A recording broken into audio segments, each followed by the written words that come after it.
ঘৰিয়ালডুবি গাঁৱৰ মনীষানা দেৱী বাইদেউ বছৰত 5 লাখ টকা উপাৰ্জন কৰে।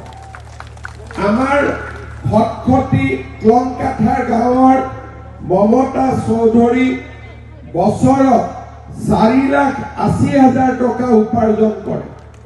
দাৰদং হানছে দেইথৰ গাঁৱৰ হানা তৰ্পি বছৰত 4.5 লাখ টকা উপাৰ্জন কৰে।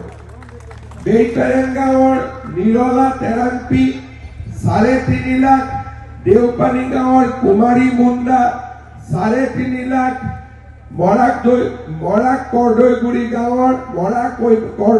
গাঁৱৰ ফুলেশ্বৰী ভূমিজ 3.5 লাখ, বৰলাই হানছে গাঁৱৰ চিকমাৰং পিপি 3 লাখ, তিলিংজান গাঁৱৰ কিৰণ ভেংৰা 3 লাখ, কাৰগাৰ গাঁৱৰ হেমা শৰ্মা 2,95,000, গুদাম তেৰণ গাঁৱৰ লখিমী তেৰণপি 2,91,000, দেওপানী গাঁৱৰ লক্ষীমাই চুতীয়া বৰুৱা 2,73,000, কছাৰী গাঁৱৰ সীতা চেত্ৰী 2,63,000, তাৰাদং হানছে দেইথৰৰ আলিছা টকবিপি 2,29,000।